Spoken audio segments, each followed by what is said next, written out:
To our Spanish listeners, I apologize for Judd.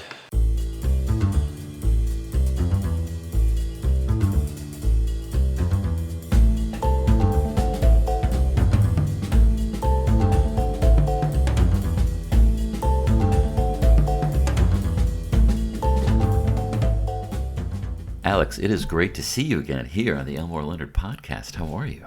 I'm doing great. How are you, Judd? I'm doing excellent. Thank you for asking. We're talking about Cuba Libre this week, and this is a book that's very near and dear to my heart for a lot of different reasons. Rereading it was a lot of fun. In its own way, it's kind of a weird book, and it's kind of a departure from what we typically think of as an Elmore Leonard novel. In some ways, it's really good, but there are other ways I was missing some things that it is. It's a kind of a big swing for him at this point in his career. We just did Out of Sight, which in a lot of ways is exactly in Elmore's wheelhouse. It's Florida and Detroit. It's crime. It has a bank robber. It has the kind of witty dialogue and everything. And then his very next book is this one, Cuba Libre. Yeah. And this also coincides with Elmore working with Chip Kidd, the kind of hotshot book cover designer that we interviewed. This is really Elmore. He's going back to his roots in a way. Like, it shares many elements and actually has a bunch of connections to his westerns. But For sure. It is kind of a denser book. It has way more history that it needs to resolve. And he can't fully fall back on the western tropes that he could have in the past. So it's really him stretching himself and like kind of a culmination of a lot of things that he'd done through his whole career, but at the same time trying something new. It is fresh, it is epic, and it's really hard to... I mean, westerns typically boil down to a very small handful of people having to resolve their differences. And or survive in harsh conditions, or someone's getting kind of hunted, or it has those elements, but it's a fully different book too. Right, and as it goes, it continues to expand and so it's always fresh, but it's different. It's. And I will say that kind of the Cuba idea had been with him for a while. A few years prior, he wrote a short story called "Hurrah for Captain Early," and that is kind of a epilogue or kind of short sequel to his book Gunsights. Yeah. And it involves two of the main characters, who are Brendan Early and Bo Catlett. Bo Catlett shows up again in Get Shorty as the namesake of the villain, who is like a distant relative of the guy in Get Shorty. But in the short story, Bo Catlett is recounting what really happened on the Battle of San Juan Hill. Right. So he kind of gives you this whole rundown of like, here's the history that you've heard, but here's how it actually went down, which we get again at the end of this book. But it's interesting to me that it was something that Elmore wanted to return to, or something that he kept thinking about. Do you think it was a fascination with Cuba itself, or maybe it was because he was inspired a little bit by Hemingway? I think it was all those things. I think it wasn't just Hemingway. It was Hemingway's precursors, Stephen Crane and Richard Harding Davis, who are referenced in this book. Those guys... several times. Yes, and those guys directly inspired Hemingway. The book, or the short story that's referenced, is called The Open Boat by Stephen Crane, and it's about him being shipwrecked.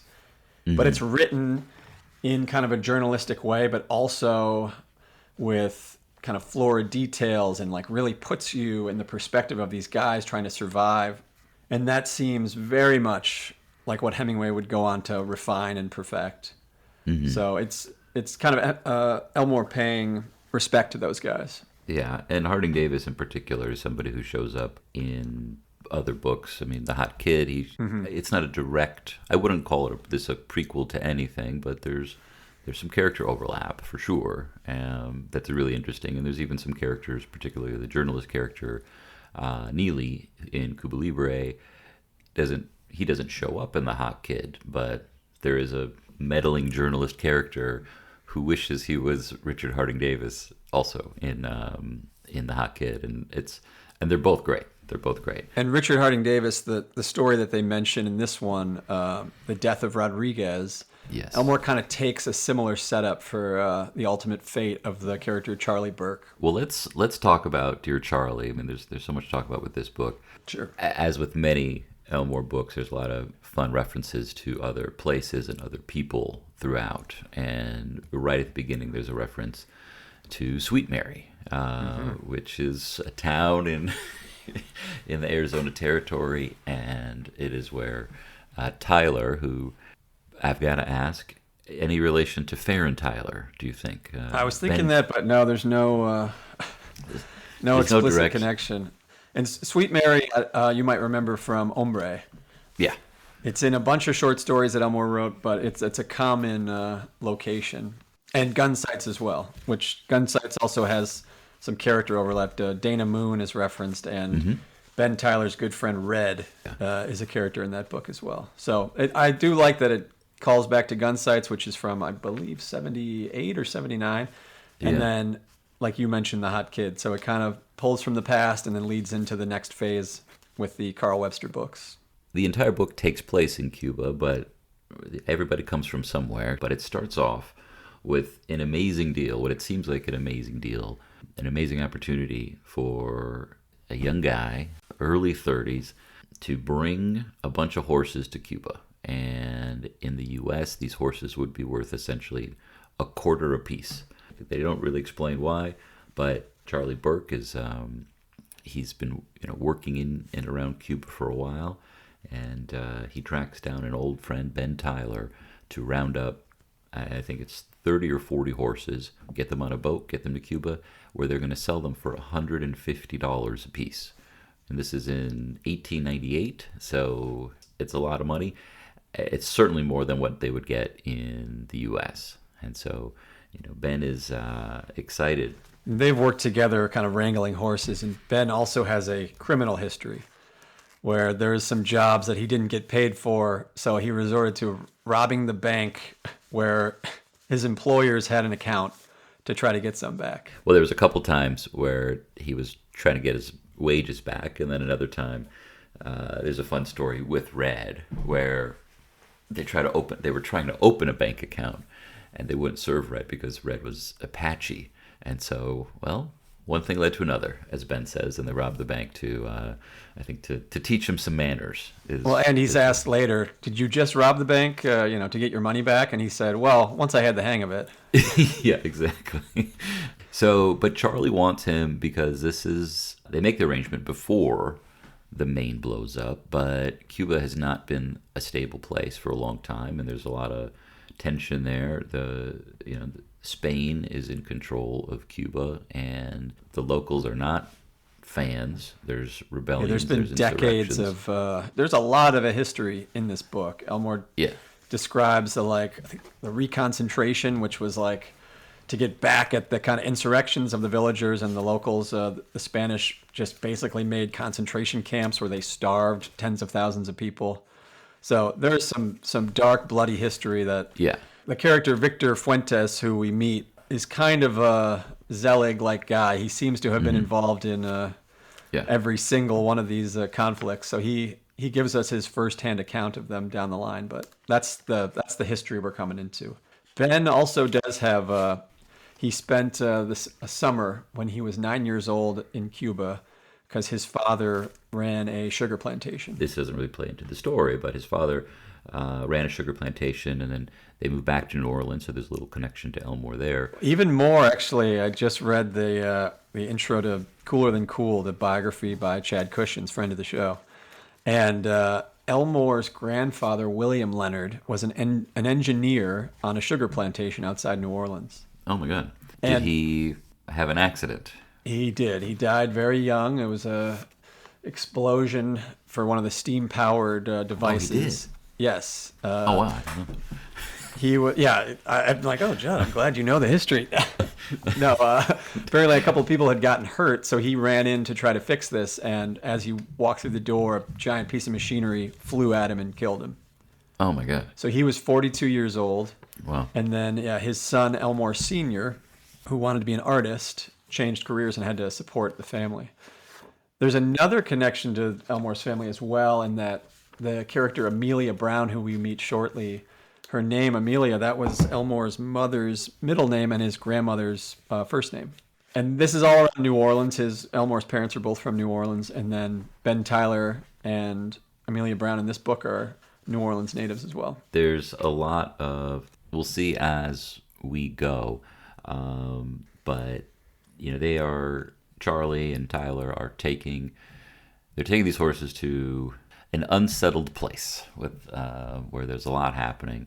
When they get there, it's only a few days before the Maine blows up, and the Maine was a giant battleship of the U.S. Navy. There were hundreds of people aboard, and I think there's 500 people aboard, and over half of them were killed. Just from the very beginning, we have whatever Charlie and Tyler are up to. There's looming over is a war between the Americans and between the Spanish, and who everyone is going to side with has to get negotiated, and it's part of one of the really rich. It's just a really rich aspect of this book. It's hanging over everything, and we do hear about Richard Harding Davis pretty quickly, and this is where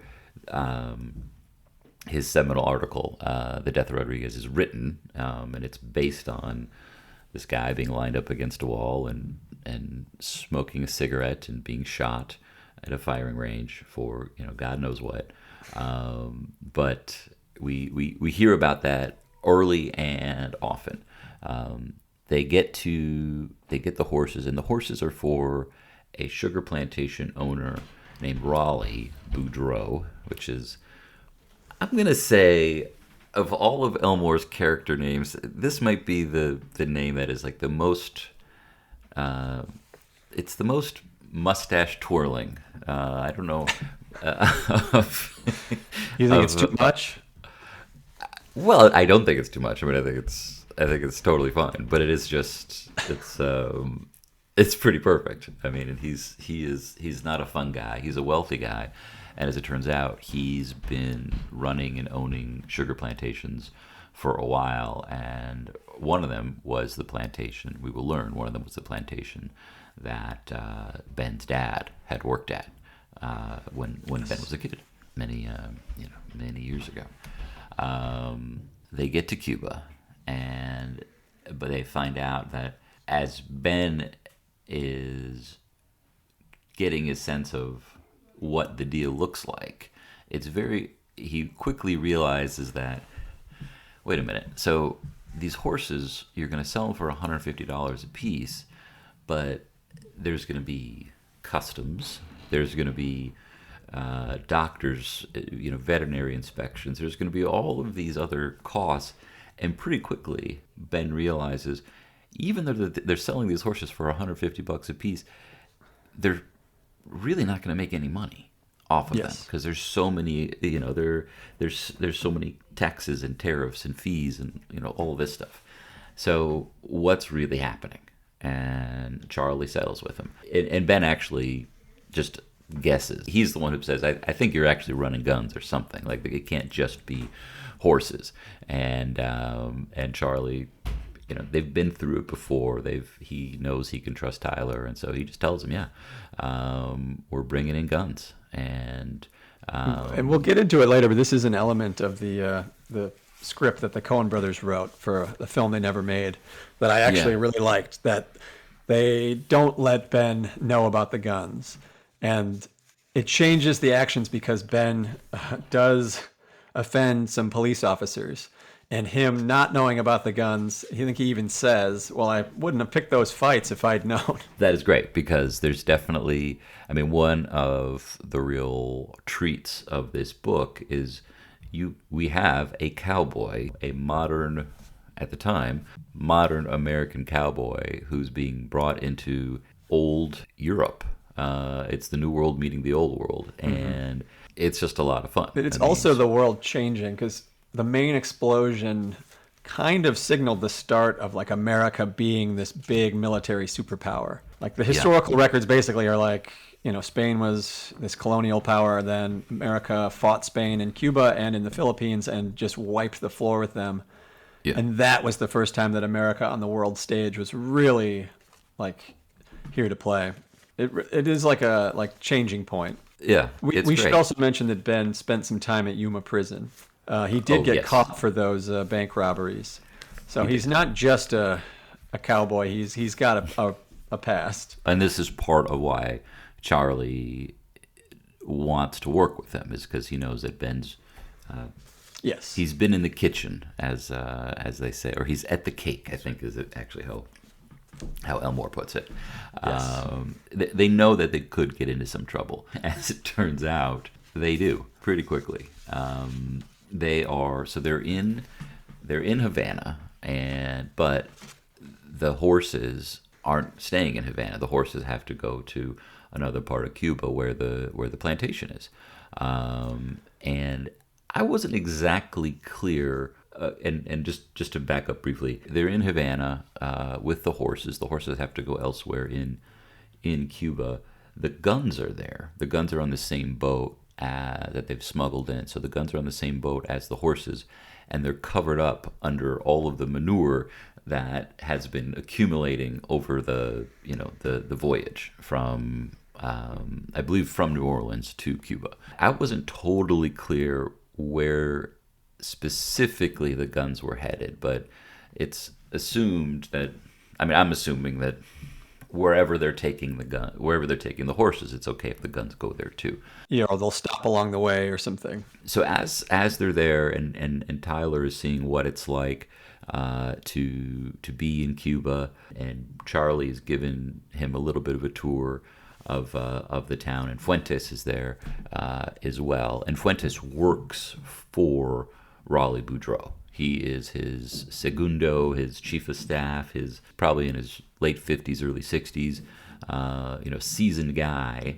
and very clearly says, "Look, you guys are going to get paid about $3,800 for all these horses.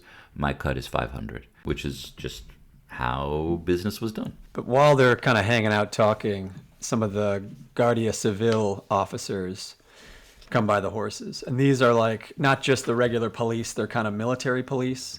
And Yes. they're known for just hassling people. They take a liking to some of the horses. They do, and this is where it's great, because Tyler he looks like a cowboy, and these guys look like cavalry officers, which they effectively are, but they have swords.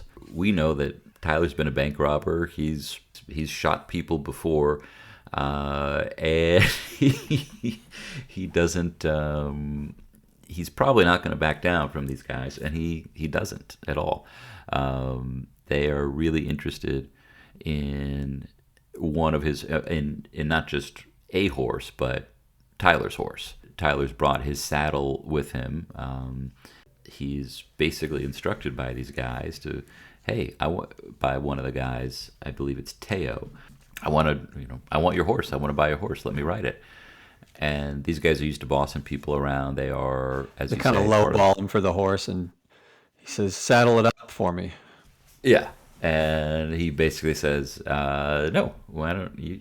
You can do it yourself." But he doesn't want to engage with these guys. He's not interested, and they continue to push him, and he pushes back.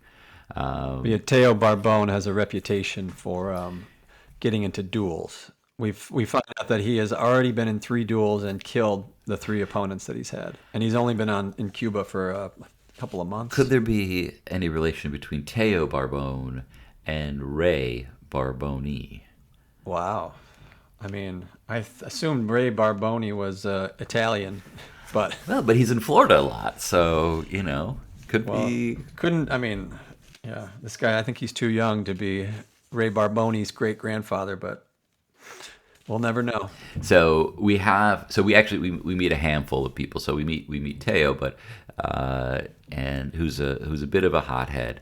But most important person we meet here is Tavalera, who is basically in charge of the Guardia Civil, the civil guard, the military police. These guys are hassling Tyler and Burke. They probably should be playing it a little nicer because they have work to do. They don't live there. They're trying to make some money. They're trying to get out of there, and they have these guns that they're smuggling, but they don't. Mm-hmm. They engage with them, and in the course of these conversations, we do learn a lot about what the Guardia Civil and what Tavalera have done, how cruel that they've been over the years, and really they are there to keep the population in check, and they do it brutally. And Teo he's Spanish. He's sent there, to, I guess, work as part of his military service or whatever it might be. He doesn't want to be there, and he's cruel to everybody. Yeah, so this scene kind of ends with them kind of at odds, but they don't resolve anything. No horse changes hands. Right. Nothing happens, but Teo is pissed off, and we'll meet Teo in a little while. The next chapter, we jump to Virgil Webster in the hospital, and that is the father of Carl Webster from the Hot Kid books, but he is the guy who was on the Maine, the ship that exploded. So that's right. It's some incredible writing from Elmore. Just the pure descriptions of the boat exploding. I know he says that long descriptions of things aren't really his strong suit, and yet every time he has to do it in one of these books, it's like just the most beautiful passages. Like, yeah, I'm sure it was difficult for him or didn't come as naturally as the dialogue, but it's not a weak area to me. I think every time he has a big, thick description of something, it's like, I don't know how anybody could improve upon it. No, I mean, we learn, we meet Virgil, we learn about the explosion of the Maine, as well as how Virgil got to where he was, got to where he is, and some of his history. He's from Okmulgee, which is a tiny little town, and this is before Oklahoma was a state. It was just called Indian Territory. How he got into the Marines, some of his adventures as part of the Marines. He is slightly different. I like that his backstory is filled in similar to how the backstory would be filled in for somebody who had who had been in one of the previous books. Mm-hmm. It's very interesting how he does that. It's really rich. You like him right away, but he's sort of in a ridiculous situation because he survived. He's one of the few people who survived the explosion of the Maine. He wakes up in a hospital bed, but he's still stunned from the explosion, and he's still recovering, and he's very aware of his surroundings, and he can hear, but he can't talk, he can't move.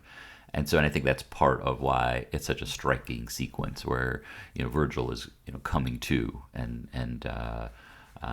we get to know him, and we get to know where he is. And so he's in the hospital. I did look up the explosion of the Maine because it's okay. kind of been one of those mysteries. Yeah. Do you think it didn't happen? I didn't say that, Judd. I mean, both sides have blamed the other. Sure. Because there's no real definitive answer. I think now they're saying, from what I can tell, the most likely thing that happened was that it was just an accident, that something in the boiler exploded on a fluke and the ship kind of blew itself up. Right. But I'd heard that the communists and the Cubans to this day say that the Americans blew up their own ship as a precursor to war. Right. Of course, in the book we learn that America blames Spain. Sure. As a precursor to war. But yeah. And also, but this is also part of one of the big changes that's really happening in this time in history was you do have the newspapers becoming such powerful forces. And so, historically it was, this is what they referred to as, muckraking and, yellow journalism, and where, William Randolph Hearst's papers were really pushing for this war. However it started, and most likely in Spain at the time. But just real quick, one of the things that I do appreciate about this book is that rarely does Spain get enough shit historically. And this is something, I was a history major. I studied Latin American history, mid-colonial period. You look at all the things that Spain did, and you would think now they would get a little grief for it. But no, they don't. They've gotten off completely scot-free. They basically had an entire hemisphere under brutal control. Parts of that hemisphere are still recovering from it because of some of the things that were set up. And they get away scot-free. And all we think about is, they got some nice soccer teams and, tapas. But no, Spain deserves a little bit of grief for To our Spanish listeners, I apologize for Judd. Lo siento, pero no me importa. Okay, so Virgil's waking up, and we're learning a lot about the Navy. We're learning a lot about the Spanish fleet. We're learning a lot about, I mean, Cuba has been under Spanish control for several hundred years at this point. It is very much theirs, but they are a fading empire. And so why exactly the Maine is there is not totally clear. The excuse is, well, there's some American citizens who own property, and Boudreaux is an American citizen, and so it's like, okay, that makes sense. But And Virgil says that the boat, by the tide, it was moved so that the big guns are pointed at the harbor, which he says was, just a coincidence or a fluke. But you could see that the Spanish maybe were getting nervous. And so he is, after a couple of days in his hospital bed, he's starting to, be able to move and talk. And he actually tells a doctor. The doctor's asking him, what do you think happened? And he says, I think a mine went off. He's probably not thinking of the impact that saying something like that is going to have, but word does get out, and soon he's being questioned by some other people. By their description, they're not part of the American Army or the American Navy. They are part of the local guard, and they could probably be the Guardia Civil. And so they're starting to ask questions, and they're starting to probe.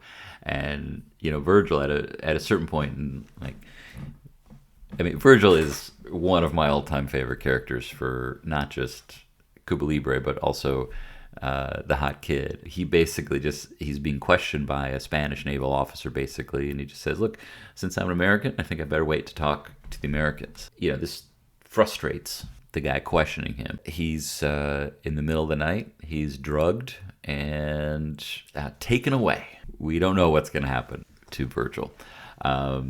So we keep moving forward, and as we move forward, the world expands again. And so we've already met the sort of the nasty cops, but now we're meeting the local cops, and they seem okay. We're hanging out at the home of the mistress of the chief of police, and she's an American, the mistress, Lorraine, which is one of my favorite names. And we're hearing about some of what's been going on. The main thing that they're concerned about is they're aware that there was this dust up between Charlie and Tyler and the Guardia Civil, and what's going to happen there. And also turns out that Rudy, who works for the chief of police, has been following Tyler and follows him as he goes, and he's bought some clothes, he's bought some new duds, and he's looking pretty stylish. I like that it says Rudy says Ben Tyler's looking very fly, as the Americans would say. But I know how stringent Elmore was with the research, so I'm certain that calling someone very fly was period appropriate here. I will defer to Elmore. Yeah. Because he said he had to write like the swear words that people would say, like all that stuff has to be correct. Like he wants it to sound natural, but he still needed that way in. It had to be correct. All of his books, there is a verisimilitude that comes through, and I think makes them all better, makes them all richer. So we learn more about Cuba. We learn more about what's happening there. We hear about some of the cool places that people go, and it turns out there's a lot of American journalists that have been hanging out. It's a bar of sort of the big hotel in town, and probably Burke and Tyler are going to end up there. At the Inglaterra bar, we meet Ben and Charlie enter, and we meet a character named Neely Tucker. And Neely Tucker was a guy that Elmore knew. He was the foreign correspondent for the Detroit Free Press. He lived in Zimbabwe for about 10 years. And so Elmore used that guy's name. And then for his next book, Neely Tucker used some of his resources in Africa, and they found a guy to help with Elmore's book, Pagan Babies. So that's some kind of real world connection there. That's really cool. I didn't know that. Neely says that he and Ben Tyler have met before, that they met in Sweet Mary. And the line that he says, Tyler says, "You people come out here not knowing mesquite beans from goat shit." And I thought, that sounds familiar, though. And it's actually the opening line to the book Gun Sights. So it's not given a character dialogue descriptor, or, somebody so and so said. So it's what the Yeah. narrator is saying. So it's very interesting that now Elmore has said, "Oh, that opening line, that was Ben Tyler." He's placed him in the book retroactively. Oh, very slick. Very slick. So we're at the bar, and Yeah, Ben and Charlie are about to go talk to Boudreaux. Victor is there. one of the things that does come up, I mean, in the dynamic between Fuentes and Charlie Berg and Tyler from the beginning, it's very much okay. It's transactional, and this guy wants to cut, and we really trust this guy. But as Tyler and Burke have spent more time in Cuba, and it's become very clear that there's just a huge amount of tension between the landowners and effectively everybody else. I mean, there's a real caste system in Cuba at that time, and probably still today. It's skin color is a big deal. Like so many characters announce, say like, "Oh, this person was half black," or "This person's Yeah, mixed race," or like that's definitely part of the caste system. Like the way that they speak about people's race, like seems to matter a lot in this world. it definitely does. It definitely does. And so they asked Fuentes, like, whose side are you on? And Fuentes is basically like, look, if I told you, would you actually believe me? And that's just such a great line. And it's just sort of like, hey, these guys are working together on a deal, but they're not necessarily buddies. They're not necessarily allies. Keep your eyes open. So we're hanging out the bar, and things start to happen. People start to come together. We've got Charlie, we've got Tyler, we've got Fuentes. Rudy the policeman, who's been following, is keeping an eye on them. We also have not just Raleigh Boudreaux, but his bodyguard, Novice Crow. So That's right. Another member of the Crow family who yeah, are in a ton of books. I do love this part though, because he says he's from the bottom end of Lake Okeechobee. And the other Crows are, they mention Lake Okeechobee, but they all say they're from Belle Glade. But in this book, Belle Glade wasn't a city. So Elmore didn't make the mistake of saying, "I'm from Belle Glade," which wasn't incorporated until 1928. I really liked that. But yeah, Belle Glade is sometimes called Muck City. oh, So that's fantastic. it's a swampy place, and the Crows are some bad dudes. And this is the earliest Crow that we meet in all of Elmore's writing. Well, the earliest chronologically, but not. Yes. Yeah, in terms of the year, yeah. So we should add the Crows to Elmore Bingo. Sure. And some of the cards, some of the tiles on Elmore Bingo could include the Crow family, former boxer, former nun, or former clergy, Bourbon whiskey over with shaved ice. ice. Yeah. A So- very specific R&B or jazz song. Yeah. Okay, so Crow is there, and so is a young woman who seems very young, and in fact, she's barely 20 years old. Well, she says that she's 20, but the people who know her kind of scoff at that, implying that she's been 20 for many years. Oh, okay. I didn't catch that. I didn't catch that. But she is Raleigh's kept woman, Amelia, and there might be a connection to another Elmore book through her, but we'll get there. So they're all hanging about, enjoying themselves. There's a little, very like right away. There's a connection between Tyler and Amelia, where she's kind of flirting with him a little She bit. just says, "I like your hat," and that is enough for Boudreaux to secretly become enraged and hate Tyler.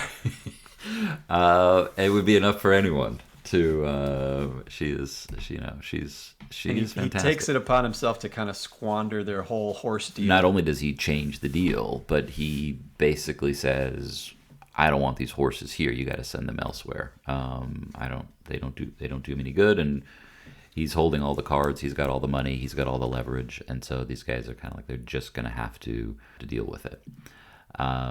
We end up at the hotel cigar counter.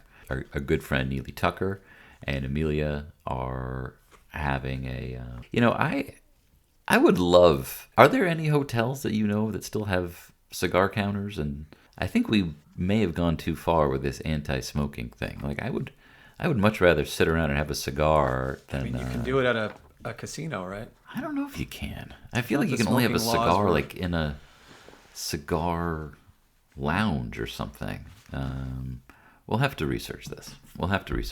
Neely is smitten, like everybody else is smitten with Amelia, and he's glad to be sitting with her and chatting with her and talking to her. She is hearing about.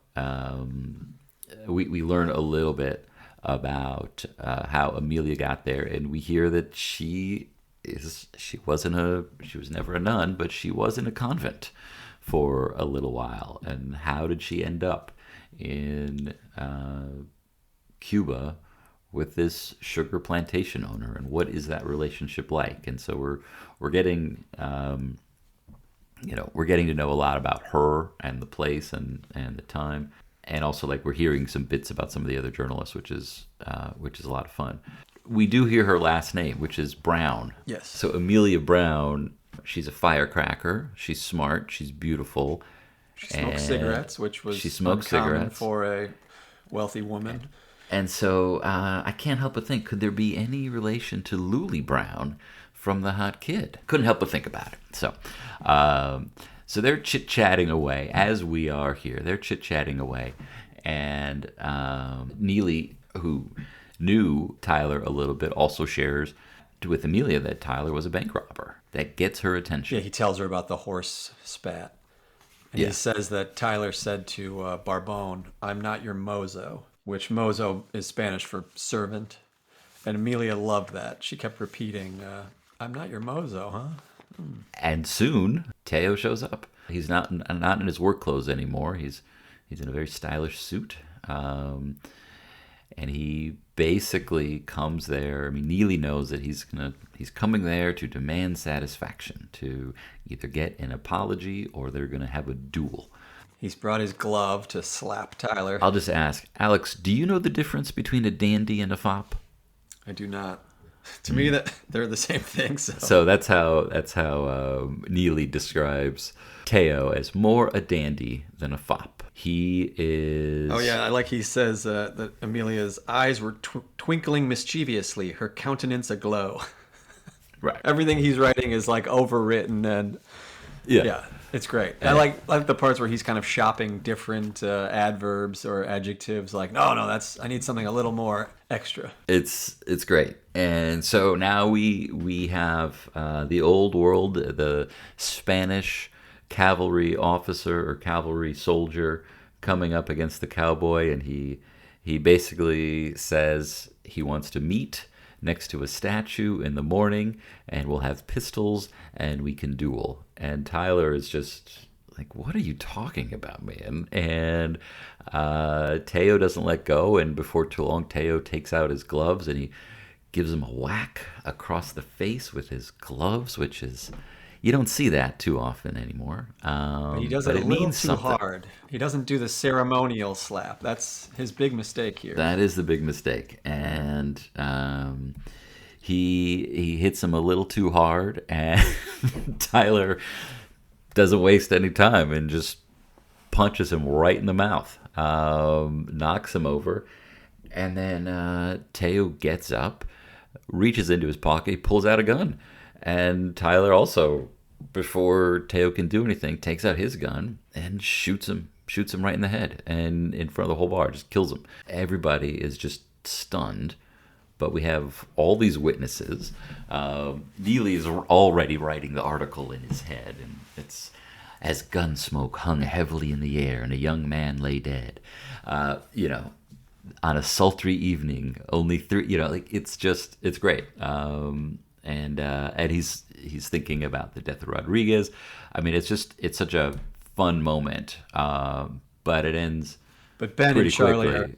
are taken off, and they are because taken to the Teo's big... boss was there, and they have backup, and they are dragged away.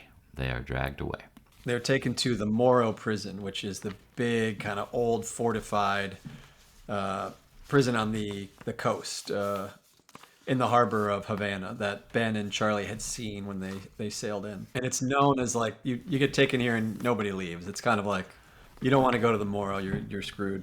We hear a little bit of a conversation among the local cops about, well, what could this mean? And maybe these guys are spies, and if they're not, the word's going to get out that, okay, well, now there's Americans in jail 3 days after the explosion of the Maine, and there's these Americans in jail. Like, well, what's going to happen? We get into the jail, and Tyler and Charlie are, they're being led in by somebody who doesn't want to be there, and Tyler asks him, like, He's a pretty funny character. He's great. He's great. The prison warden who's just like, I don't know. He's like, I got this. I got shoved here. He's like not the cruel, prison warden of the evil dark place. He's pretty funny. He had a great job, and he says he quite literally fucked myself out of a job. Perhaps I also drank too much of your bourbon while as part of the delegation in Washington D.C. So. They are sent in. I do like him saying that Yuma prison was worse than this prison. Yeah. He says, you know why? You live with convicts there, not political prisoners. So the other guys in this jail with them are all kind of insurrectionists or political prisoners. They get separated, Tyler and Burke, into different prisons, different cells. And these are big, giant cells with dozens of people inside each one. And they're there for quite a while, too, because Ben loses a bunch of weight because the food is so terrible. But the main thing is that Tyler and meets Virgil. Virgil has sort of become a little bit of a local celebrity for having survived the Maine and also being an American and being a Marine and telling him cool stories and fun stories of his time abroad. Virgil recognizes another American, introduces himself, and they get along right away. And they're there for a while. They do get questioned by the local cops, just trying to figure out what they're doing, why they're doing it.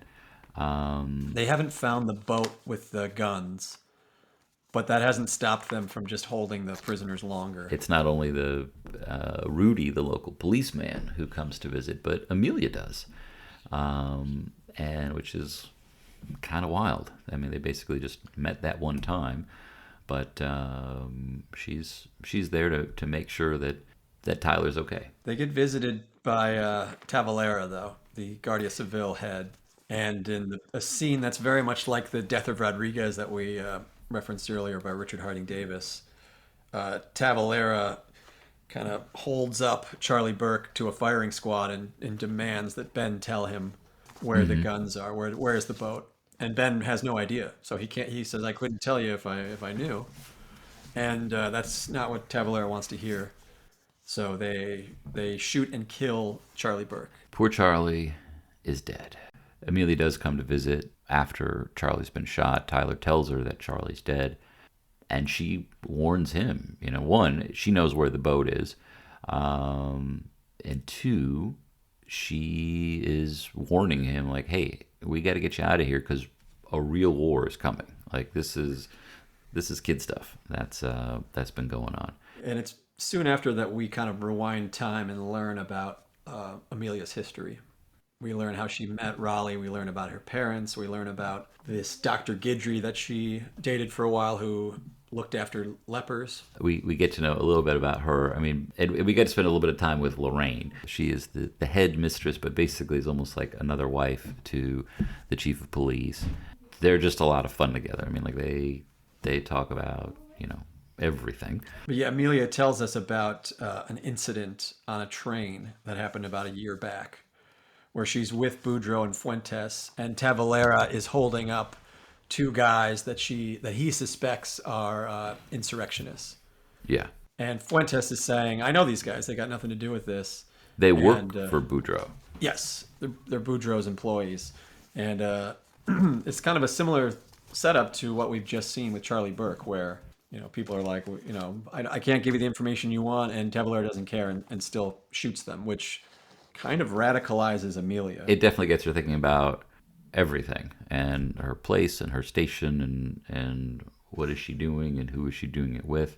I mean, Boudreaux is a cruel guy, but he's not cruel to her. And so that gives her some time and the ability to kind of figure out this new path of what she's going to do. But when she's chatting with Lorraine and sharing all this stuff, Lorraine kind of calls her out a little bit and basically just says, like, something's going on that you're not telling me. And She tells her about the time she slept with Raleigh, though. I thought this was funny. And she says, afterwards, Raleigh said, "That wasn't entirely unpleasant, was it?" So that's another one of those kind of one lines that gives a person's entire character. Yeah, exactly. Soon after that, Amelia goes riding with Victor Fuentes. Yeah. And he kind of gets her up to date on all the atrocities that have happened in recent Cuban history. And he recruits her in many ways. He says, you're in these meetings, you know what's going on, like you can get close to stuff that I can't. And he says that's something that bothers her, which is, what is the point of you? Yeah. Which she, after seeing these murders, I think realizes that kind of going to parties and just having drinks and smoking cigarettes is not the fulfilling life that she wants. Right. I mean, it's she does have a conscience about it, and she does want to try to help in some way. So she's open to it, and part of Victor, I mean, he's telling her also about some of what he's been through. He was, for a few years, he was an actual slave, and this is someone that has cared for her and taken care of her and helped her. I wouldn't call them necessarily friends, but she does feel some loyalty to him. So all this has been going on and Tyler's been in prison. We catch up with him on his 50th day. It does say, I have to point out, that one of his cellmates was a priest before he unfrocked himself. So we've got former priest. It's one line in here, but it's going on the bingo board. Well, I think former priest, and also, like, if you've been to a convent, like, that's gotta. And we mentioned Novus Crow before. Wasn't he a former boxer? I don't think we learned it till later, but yeah, he was a. This bingo board is it's filling up. It's filling up. Yeah, former prize fighter. So Novus Crow counts as 2 pieces on the Elmore bingo board. So Tyler and Virgil get burlap sacks thrown over their head, and they get transferred from the Morro to another old prison. This one is called Atares. It does not bode well. They don't know what's happening.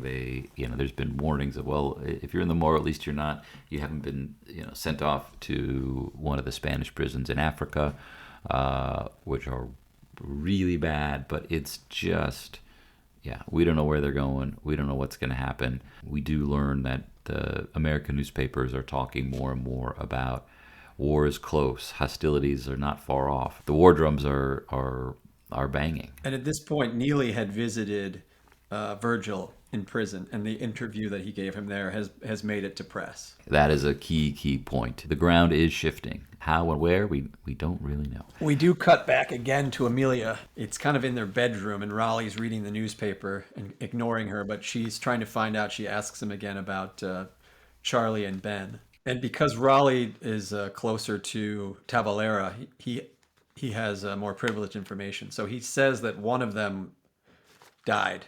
And we see more of that dynamic between them. I mean, Raleigh he's not physically cruel to her, but he's not kind to her, and he's dismissive of, just like he is with everybody else. Or they say when you ask him a question, he usually doesn't answer it. You have to ask it a few times. I do think more of this time spent with Raleigh and us learning more about their dynamic is also kind of what continues to push Amelia towards wanting to help Fuentes out and help out the people who are being kicked around by the Spanish and the landowners. But Tyler and Virgil are now, they're not really sure where they are because they've had sacks put on their heads. Virgil actually thinks, well, maybe they just drove us around a little bit and took us right back to where we were.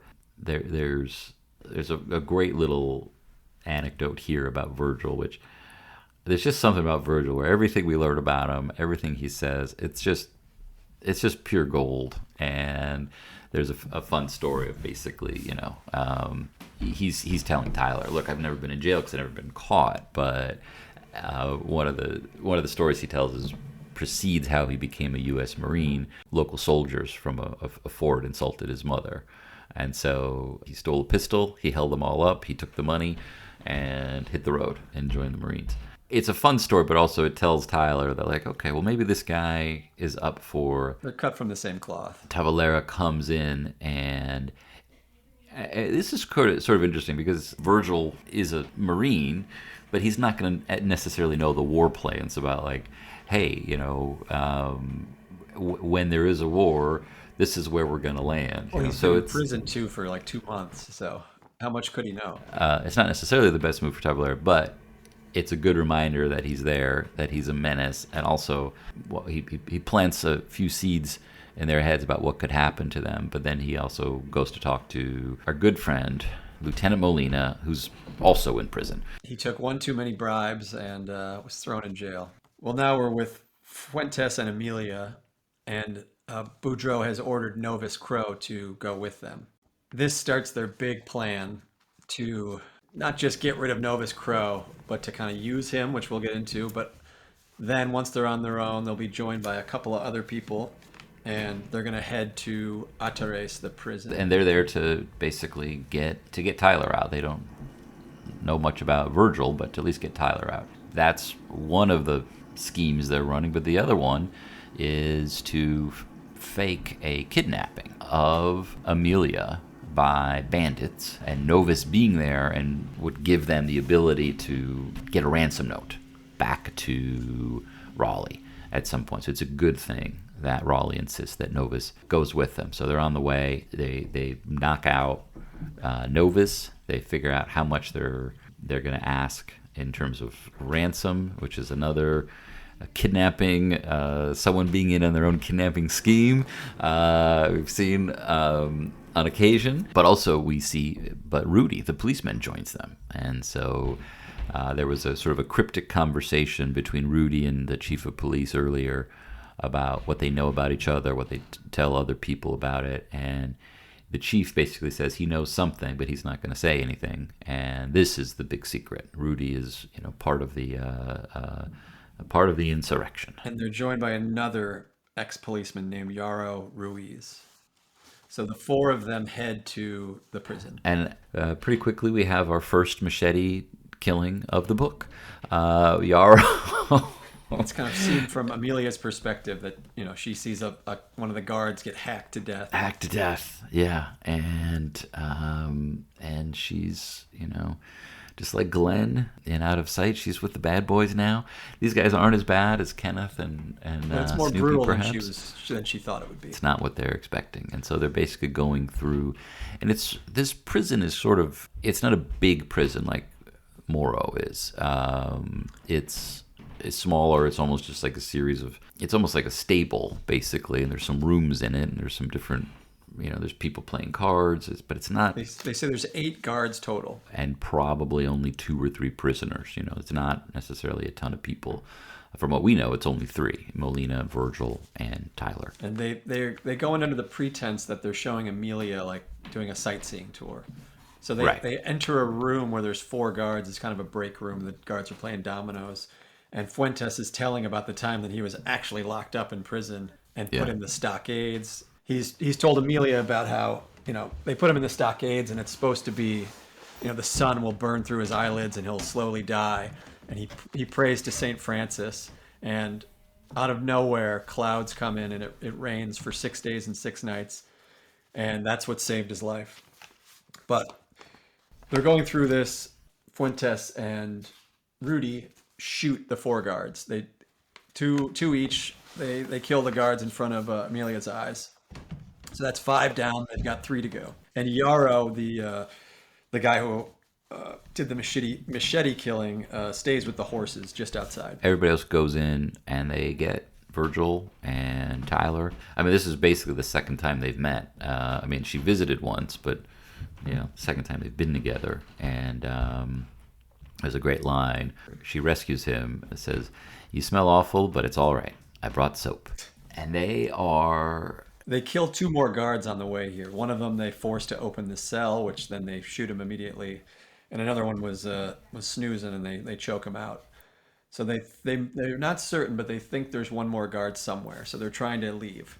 Yeah, they get out of there, but pretty clear pretty quickly that Virgil and Tyler aren't necessarily interested in getting out of Cuba. I mean, Virgil, he's like, well, if there's a war, I'm a soldier, I'm going to fight. I'm a Marine, I'm going to fight. And Tyler wants his $4,500. He's got unfinished business. He doesn't really know of this ransom plan, and they don't know how that's all going to go. But it's clear that, like, okay, we've got this crew, but within this crew, there's a couple of different motivations, a couple of different goals here. So we don't know how. We should that's just jump in really quick that as they're leaving the prison, Amelia shoots the final guard, which is like the final piece for her being like radicalized and joining up. So she has literal blood on her hands now. So now they're all on the run. They escape. They talk about the ransom plan. It reminded me of a line from Get Shorty where Harry Zim says, I asked an agent one time what type of writing brought the most money, and the agent said, ransom notes. Did Elmore did he ever actually kidnap anybody? Because he talks about it a lot. There's no... Not that I know of. We're pretty sure there's no kidnapping? Okay, good. All right, so we're on the run, but we're relatively safe. Fuentes, though, is a different guy. He went from being sort of the chief of staff, loyal butler, serving Amelia and Boudreaux, but no more. I mean, this is very much like he is an equal, and he's not gonna, listen to anybody at all. Now they have to figure out how much money they're gonna ask for from, Boudreaux, and Amelia kind of proves that she knows how much Boudreaux would probably pay and why. Which impresses everybody. But then they're figuring out, well, who's getting the money and what's it going to be used for? Like that part of the plan is never really clear. And in that moment, we learn that, there's another guy who's essentially Islero is his name, and he's essentially the head of the rebels. He's Fuentes' half-brother. He can be trusted, but there's a lot of uncertainty about what the plan is, which to me works really well, because typically when you know what the plan is, it shouldn't work out. Otherwise, it's not particularly interesting. So the fact that there is some uncertainty, or we're in the dark about certain things, I like. But the plan does kind of keep evolving and keep changing as things change. And one of the things that we hear about is Islero's past, and he had been a slave. He had escaped. He had been caught, and he had basically, I don't know if it's his Achilles tendons, but part of he'd basically been sliced, so he couldn't really run. He could barely walk, but he was forced back into servitude, where he became a cook. And over time, after he'd been doing this for a while, there was a big dinner, and they referred to it as the Last Supper, where he poisoned a group of generals having dinner. It paralyzed them, and he went to the table, and very slowly, because he couldn't run, but he cut their throats one by one.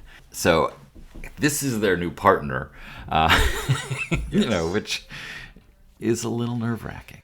Yeah, we've got Ben and Amelia and Fuentes and Virgil at this camp, but we also find out that Rudy and Yarrow, the other two guys from the prison break, were injured, and they're visited by Tavalera at this little makeshift clinic.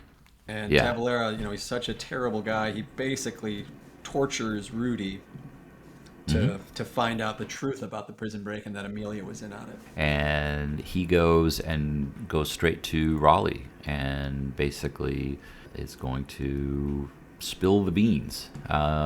He doesn't know exactly how he's gonna play it, but in terms of how involved Amelia is, but definitely she's aware, and definitely Fuentes has betrayed Boudreaux. But he kind of holds it close to the chest, and then we find out that Tavalera is another guy who has his eyes on the money. Yeah, exactly. How do you think Elmore learned about the game The Cracker? I mean, must have been the research, but Well, you saying he invented it? You think? No, I don't know. Did you ever ask him, Grandpa, how did you learn about this game? We're not going to get into it, but go read the book. And at the beginning of chapter 16, you'll read about a game called The Cracker, which I recommend that people read the book, is what it boils down to. So we mentioned that they did settle on $40,000 for the ransom. They'd thrown out a bunch of different, and I did the one of those currency converters, and that it's about 1.5 million of today's dollars.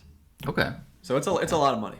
So Neely joins them. Somehow he knows about what's going on, and it makes a bunch of sense because for a while American journalists have been writing about what the rebels have been doing and getting the word out and getting the cause out.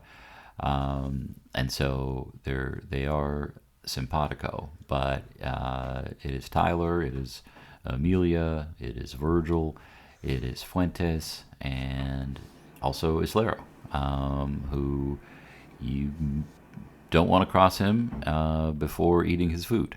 And they're actually there's a big scene where they're all at a dinner table. Yeah. And then slowly Amelia leaves the table, which Ben notices, and then a few minutes later he goes and follows her. And Neely also notices. Neely is... Yeah, we're at his perspective of it. We get to hear his overwritten prose for what happens. We don't hear about it kind of as it's happening, really. We find out that they kind of kiss and talk quickly, but the next morning, Ben has decided that he's going to Boudreaux's. Well, he's got Virgil and he's going to go to Boudreaux's, and then this is a thing that Elmore he did an Out of Sight, and it really recalls that movie Don't Look Now. Did you ever see that one, the Donald Sutherland movie? No. So basically, Virgil and Ben are riding to Boudreaux's place, but every other paragraph is cutting back to Ben and Amelia the night before. Yeah. So the movie Don't Look Now is famous for it has like a kind of a sex scene, but it's cutting from the sex scene, and then every few seconds it cuts to them like getting dressed afterwards, and like shades of Out of Sight. Yes, the same thing happens in Out of Sight. But it's very like deliberate. Of like we're in one scene, but it makes more sense for Elmore to not only describe the scene, but just by doing it this way, he's showing that the next day the guy's thinking about it. That he's accomplishing two things at once, basically. There's also just the fact that Amelia was Raleigh's mistress, and so I mean Tyler is basically confronting him on that. They don't get so specific about that, but Raleigh actually brings her up, but that's definitely part of his motivation. I mean, he's basically claiming Amelia for himself. He goes to Boudreaux's and confronts him. Virgil camps out kind of down the way with a big old gun. Yeah, and Virgil, there were some other guns that they had available to them. Virgil picked this one. It was what the U.S. military was using at the time. He played with it, made sure that it worked okay. And, so Tyler goes into Raleigh's place alone and confronts him, basically says, I want my money. And Boudreaux basically says, no, and you can't do anything about it. And we're done here. And Tyler's... he's beaten. I mean, like, there's really nothing he can do.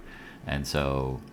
he doesn't even say anything. He says something like, I knew that, it'd be empty words if I even spoke, so I just walked out of there.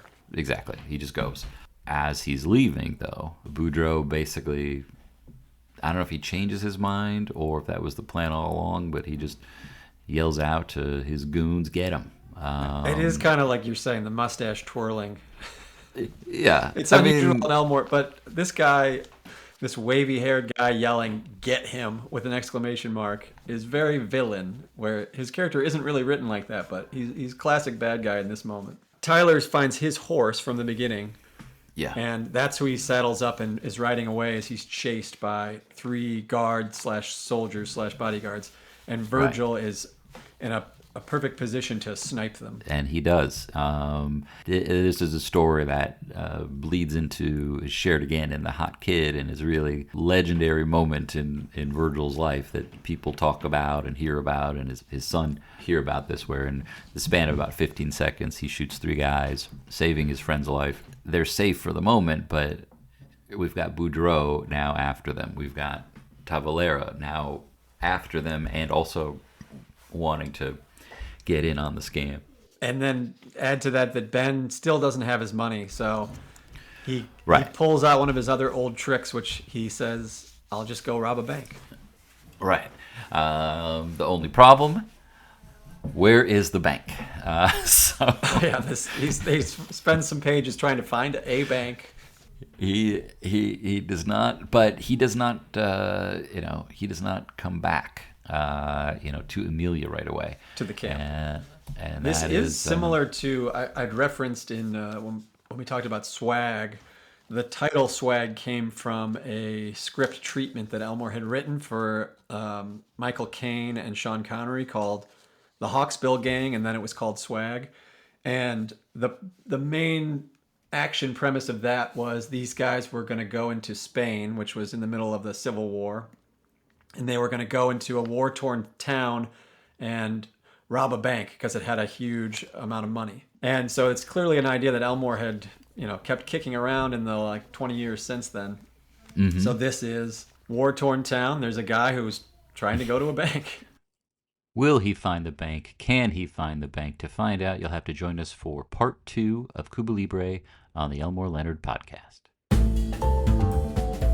The Elmore Leonard Podcast is produced and edited by Judd Rubin. Music by Greg Ahee. Hosted by Judd Rubin and Alex Leonard. Executive produced by Peter Leonard. Copyright 2025, Elmore Leonard Inc. Please visit us at elmoreleonardofficial.com or send us an email at hello@theelmoreleonardpodcast.com.